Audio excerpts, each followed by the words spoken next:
Hello! Ayan, good morning sa atin guys. Ayan, ako ulit ang inyong Auntie Arlene. So, ang pag-uusapan naman natin ngayon ay sagutin natin yung tanong ng isang sisi natin. Kung paano daw ba ang sahuran dito sa Singapore at saka pagka yung sa day off na Sunday, pagka pinasukan nyo, paano daw ba ang pagbayad nun? Parang ganun. Wow! Ang galing sumayaw at ang ganda. Ganyan ang mga dugong Pilipino. So, yun guys, first, actually, iba-iba po ang salary ng mga helper dito sa Singapore. Depende po sa nationality. So, yun. Kasi ang Singapore po, ang mga helper dito ay hindi lang puro Pilipina. Merong Myanmar, galing Sri Lanka, may Indian din, may Indonesian, may Philippines, at saka, hindi ko alam yung iba. Pero merong iba-iba. Ngayon, nakaka-proud sabihin, pero yung Philippines kasi ang may pinakamataas na pasahod nila. Ito yung dahilan. Ayan. So, actually, hindi ko nakikita yan. Ipa-flash ko na lang yan mamaya. Overlay ba ang tawag doon?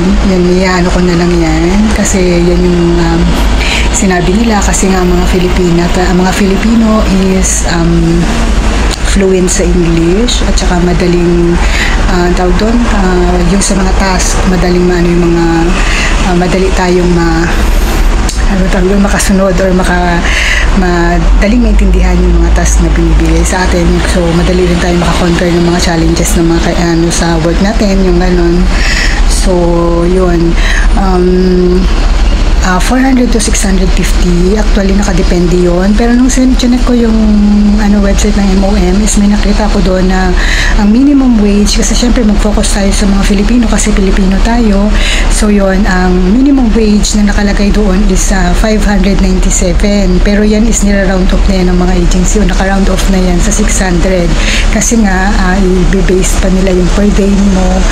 Bali, parang pagkalimbawa, kasi katulad nga yung pag binili yung Sunday mo or babayaran nila pag nakipag-negotiate yung amo mo sa'yo. So, parang nira-round up nila yun. So, kung 600 yung minimum na sinabi sa'yo na salary mo per month, nakakompute lang yun sa 26 days. Okay? Pero kung may video na ako nito Pero sige, sagutin na lang natin yung nung sisi natin. So, nakakompute lang yun sa 26 days. So, pagka i-divide mo yun, yung 600 divide by 26 days, ang papatak doon pag ni-round up nila is 23. So, means $23 po ang per day nyo. Pagka yun ang sinabi ng agency nyo pag nag-apply tayo dito sa Singapore na sahod nyo. So, yung 23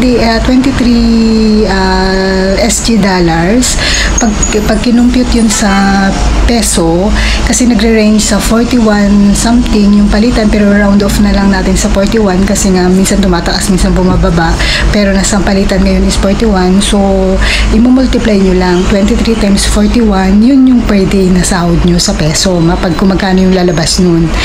Yun. Tapos, yun is para sa mga first timer lang po na mag-a-apply dito sa Singapore. Ngayon, actually yan is depende din. Yun ang minimum wage ng MOM na nilabas. Means yung MOM, guys, hindi po nakakalam, is yung Ministry of Manpower or DOLE sa atin sa Pinas. So, sila talaga yung nangangasiwa at nangangalaga sa pagdating sa mga domestic helper or yung FDW nilang tinatawag, yung foreign domestic workers. So, yun, dun tayo nakabilang. So, yun, pagka may mga problema tayo, sila yung takbuhan talaga, main na takbuhan nila. Meron niyang MOM, pero meron ding mga ibang organizations na ng MOM, which is yung CDE at saka yung FAST at saka meron pang iba.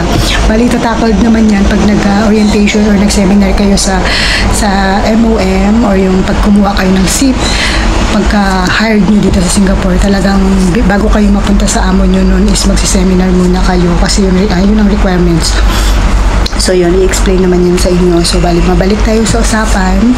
So, yun, minsan ang mga agency is nakadepende. So, depende sa agency na mag-apply kayo sa agency na yun. Minsan, basta wag nang bababa guys sa 600 yung pag bumaba pa sila ng offer sa inyo sa 600, wag nyo po siyang kakagatin.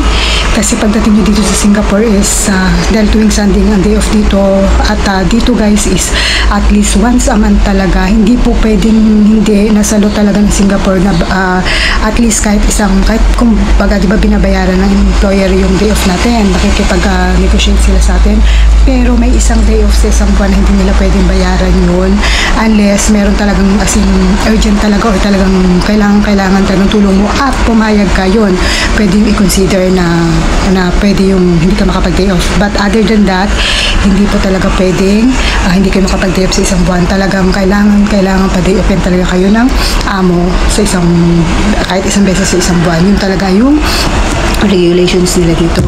Ngayon, syempre paglalabas kayo, magde-day off kayo, may makikilala kayo mga Pinay. And alam ko, normal talaga nangyayari na nagtatanungan kung magkano yung salary. Ngayon, kung ayaw nyo naman mahabag sa sarili nyo, nasa Pinas pa lang kayo, mag-a-apply kayo dito, papunta dito sa Singapore, maraming agency guys, maraming agency papunta dito sa Singapore. Pag nirate kayo sa 550, 570, 580 na inoperan kayo ng agency dito sa Singapore, na ganun ang rate nyo 2023 na, tapos 2024 pa, huwag nyo siyang i-grab guys. Humanap kayo ng ibang agency. Kasi dito naman sa Singapore is madali naman pasukin. Kasi ang mga requirements dito pagdating sa helper is hindi naman ganun kahirap i-collect. Tsaka wala namang perang lalabas. So, wag kayo. Alam nyo kung bakit. Kasi yung difference na for example, inoperan kayo ng 580 ang salary nyo. Tapos sa ibang agency, ang minimum na dito is 600. Bali 597. Pero ang dito is, mga agency dito is talagang nakaano na sa 600. So, palagay natin na yung difference na 580 na yung offer sa inyo sa Pinas, tapos ang dito naman sa Singapore ang minimum na 600. Yung $20 na yun guys, nasa 800 pesos na yun, or 800 pesos na yun, yung difference per month na mawawala sa inyo. So sayang din, di ba? Parang pang ano din yun, pang dagdag na rin yun, di ba, sa allowance natin pag nag-day off. So yun, kaya nasa sa inyo. Pero ako, kasi syempre ang kontrata nyo is 2 years yan, hindi naman isang buwan nyo lang yun na pagtatrabawan na okay lang kahit mawala yung $20 ninyo. So okay lang kahit isang buwan lang naman. Eh hindi, 2 years yun eh. Every month mawawalan ng $20. Diba sayang din yun? So yun, kaya ko sa inyo, pag may nag-offer ng mga medyo mas mababa sa 600, wag nyo i-grab. Maghanap pa kayo ng ibang agency na medyo at saka yun nga. Tapos doon naman sa Sunday na magkano yung sakuran pagka binayain nila. Bali sa pa lang guys, during nag-apply pa lang naman kayo, naman ng agency yan sa inyo kung paano yung ganito yung salary mo bago pa naman kayo ibibigay sa amo mo, nandyan yung amo mo. Kasi yung sa akin, base sa akin valid sa table yung staff ng agency namin, tapos ako at saka yung amo ko, i-explain yun sa akin kung magkano yung sahuran, magkano yung, kasi nung time na yun nag-start ako dito sa amo ko is once a month lang naman yung day off ko. So yung 3 day off ko is binayaran nila yun. So inano nila yun kasi yun 650 kasi ako, kasi ito pala guys, pagka during kasi na makatapos na kayo ng kontrata dito sa Singapore, gusto nyo mag-renew, bali ang magiging salary nyo na is magbabago na, tataas na kayo. So kaya nag-start ako noon 2018 kasi nung nag-apply ako, nag-start ako sa 580. 2018 to 2019 basta ganun. Pero ngayon since pangalawang amo ko na, naging 650 na yung rate ko. So yun, yung 650 na yun pag dinivide yun sa 26 days is ang papatak nun is 25. So $25 ang per day ko. So sa Sunday na kinuha nila, or binayaran nila yung tatlong Sunday ko, is may additional ako na $75. So yung 650 ko plus $75. So yun, kaya wala siyang ibang additional. Bali kung magkano yung per day nyo, basta ang computation nyo is ganito. For example, yung agency nyo na mag-hire sa inyo pag first timer kayo is 600.